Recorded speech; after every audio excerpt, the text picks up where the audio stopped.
प्रेमात धोका झाला आणि एमपीएससीच्या पेपर फुटीचा बाजार उठला। सध्या महाराष्ट्रात चर्चेत असलेलं हे प्रकरण, गर्लफ्रेंडनं ब्रेकअप केलं, मग बदला घेण्यासाठी बॉयफ्रेंडनं थेट एमपीएससी आयोगाकडे तक्रार केली आणि एमपीएससीच्या ड्रग इन्स्पेक्टर पेपर लीकचा मोठा घोटाळा समोर आला। मग एमपीएससी कडून या परीक्षेतून होणारी भरती प्रक्रियाच रद्द करण्यात आली।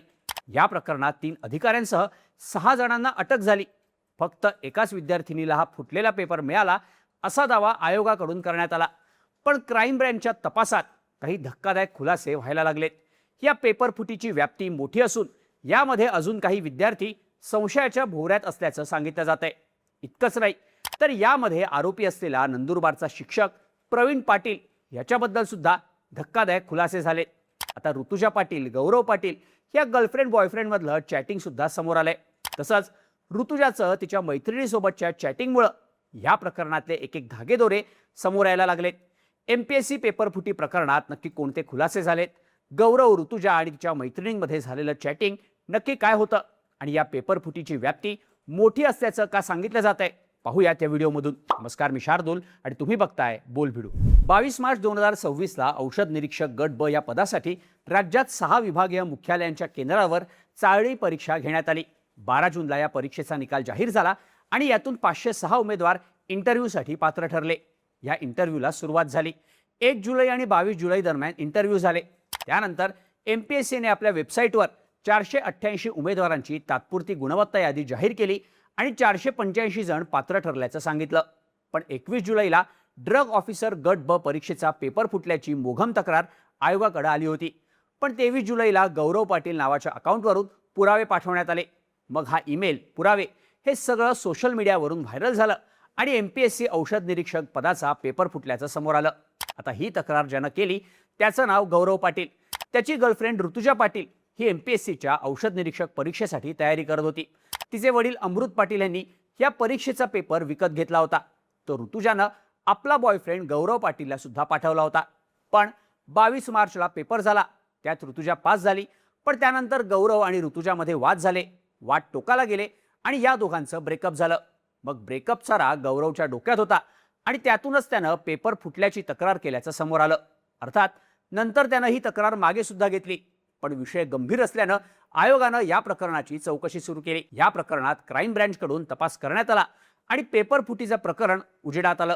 धक्कादायक गोष्ट म्हणजे तपासात एमपीएससीचे अधिकारी सुद्धा दोषी असल्याचं समोर आलं। पण या सगळ्या तपासात महत्त्वाचा पुरावा ठरला तो म्हणजे गौरव, ऋतुजा आणि तिच्या मैत्रिणींमध्ये झालेलं चॅटिंग। हे चॅटिंग नक्की काय होतं ते आता बघूयात। ऋतुजानं गौरवला पेपर पाठवल्यानंतर त्याला सांगितलं, हा प्रश्नपत्रिका संच मला दिलाय, यामधून कोणतेही प्रश्न येतील, हे प्रश्न सोडून जे काही प्रश्न असतील त्यातले कोणतेही 10 प्रश्न चुकीचे सोडवायचे। मला त्याने हे प्रश्न दिले होते, त्यातून 78 प्रश्न आले, ते मी कन्फर्म सोडवले। ह्या प्रश्नांसोबतच मी दुसरे प्रश्न सोडवले, असे एकूण 91 प्रश्न मी सोडवले। यातले 77, 78 कन्फर्म सोडवले मी। आता ह्याला 2 ने डिवाइड करून घे, असं ऋतुजानं आपला बॉयफ्रेंड गौरवला चॅटमधून सांगितलं होतं। पुढे ऋतुजानं त्याला असंही सांगितलं की पप्पा मयूर ठाकरेला बोलले, आता कुठेच काही बोलू नको, घरी सुद्धा सांगू नको, मी माझ्या सख्ख्या भावाला सुद्धा सांगितलं नाही, माझ्याकडे पैसे नाहीत, जे जमवले ते तिच्या लग्नासाठी जमवले होते, पण या कामाचं काही खरं नाही, कधीही काहीही येऊ शकतं, कधी स्टे लागून जाईल किंवा अजून कट ऑफ हाय जाईल किंवा इंटरव्ह्यू नाही निघाले तर, असं पप्पांनी सांगितलं। ते मलाही बोलले, यावर विश्वास ठेवू नको, तुझा जॉब चालू आहे त्यावर लक्ष ठेव, देवाची इच्छा असेल तर होईल, नाहीतर विषय सोडून दे। उद्या काहीही करून कौटिल्यनं 5 लाख रुपये मागितलेत, कुठून देऊ 5 लाख रुपये, याच टेन्शनमध्ये पप्पा आहेत, असंही ऋतुजानं गौरवला सांगितलं। या दोघांमधलं हे चॅटिंग 22 मार्चला एमपीएससीचा पेपर झाल्यानंतरचं आहे। आता या चॅट सोबतच ऋतुजा पाटीलनं आपल्या एका मैत्रिणीसोबत केलेलं चॅटिंग सुद्धा व्हायरल होत आहे।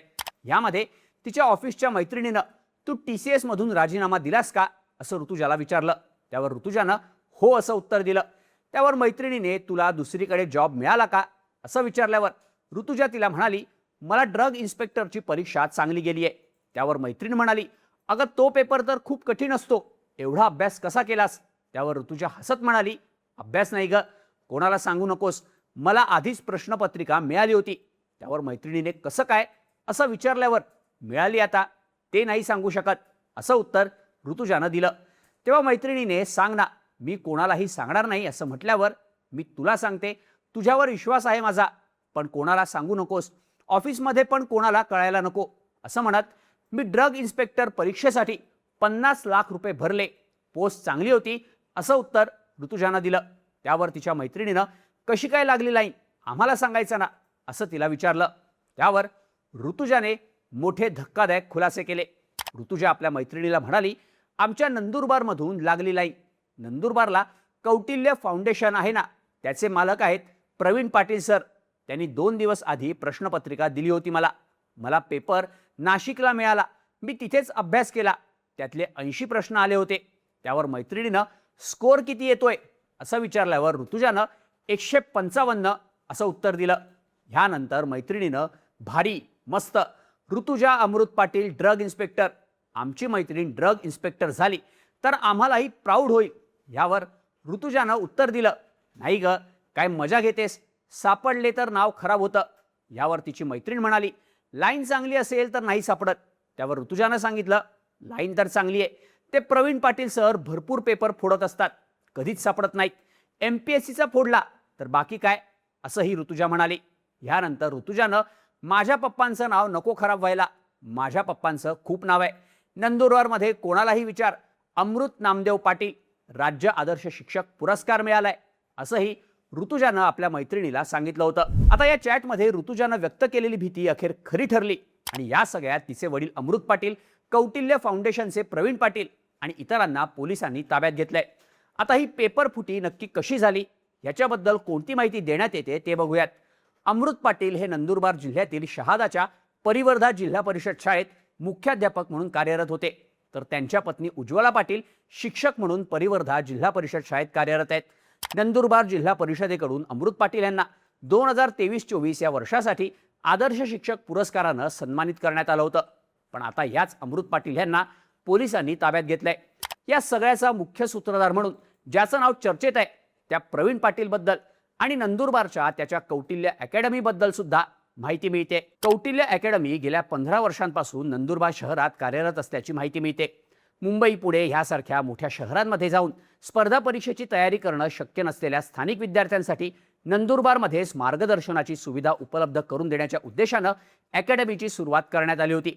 कौटिल्य अकॅडमीचे संचालक प्रवीण पाटील हे नंदुरबार तालुक्यातील खुंडामळी गावचे रहिवासी आहेत. माध्यमांमध्ये असलेल्या बातम्यांनुसार नंदुरबारमध्ये अभ्यासिकेच्या माध्यमातून MPSC पूर्वतयारी वर्ग सुरू करणाऱ्या सुरुवातीच्या संस्थांपैकी कौटिल्य अकॅडमी असल्याचा दावा केला जातो. अकॅडमीकडून विविध स्पर्धा परीक्षांच्या माध्यमातून आतापर्यंत 2000 पेक्षा जास्त विद्यार्थ्यांना मार्गदर्शन करण्यात आल्याचा दावा करण्यात आलाय. पण आता प्रवीण पाटील बद्दल ऋतुजाच्या चॅट्समध्ये तो बरेचसे पेपर फोडत असल्याची माहिती समोर आल्यानं त्याच्या भोवतीचा संशयाचा फेरा आणखीनच वाढलाय. पेपर फुटी प्रकरणात मध्यस्थी करणाऱ्या मयूर आबाजी ठाकरे याच्यावरही गुन्हा दाखल करण्यात आलाय. आरोपी मयूर ठाकरे हा नंदुरबारच्या एका नामांकित शाळेत शिक्षक म्हणून कार्यरत आहे. पेपर फुटी प्रकरणात मयूर ठाकरेनं संचालक प्रवीण पाटील आणि अमृत पाटील यांच्यात या पेपर फोडण्यासंदर्भात भेट घडवून आणली होती अशी माहिती देण्यात येते. या संपूर्ण प्रकारात आता मध्यस्थी करणारा शिक्षक मयूर ठाकरे कायद्याच्या कचाट्यात सापडला असून सध्या तो फरार आहे. पोलिसांकडून त्याचा शोध सुरू आहे. यासोबतच महाराष्ट्र लोकसेवा आयोगातील अटक करण्यात आलेले अवर सचिव अभिजित लेंडवे, परीक्षेचे समन्वयक अधिकारी विश्वेश्वर नकाते आणि सहाय्यक कक्ष अधिकारी गोपाळ मराठे यांच्या बँक खात्यांच्या आर्थिक व्यवहारांची गुन्हे शाखेकडून तपासणी सुरू असून त्यातूनही मोठे खुलासे होण्याची शक्यता आहे. तसंच फुटलेल्या प्रश्नपत्रिका व्हॉट्सअपवर व्हायरल झाल्याचा तक्रारदार परीक्षार्थीचा दावा आहे. त्यामुळे केवळ एकाच परीक्षार्थीला प्रश्नपत्रिकेचा संच मिळाल्याच्या आयोगाच्या दाव्यावर प्रश्नचिन्ह निर्माण झालंय. त्यामुळे MPSCच्या या पेपरफुटी प्रकरणात कोणते नवीन खुलासे होणार, हे रॅकेट राज्यभर पसरलेलं असू शकतं का, हे पाहणं महत्त्वाचं असणार आहे. या संपूर्ण प्रकरणाबद्दल तुम्हाला काय वाटतं, याबद्दलच्या तुमच्या प्रतिक्रिया कमेंट करून नक्की सांगा आणि अशाच माहितीपूर्ण व्हिडिओसाठी बोल भिडूच्या YouTube चॅनलला सबस्क्राईब करायला विसरू नका.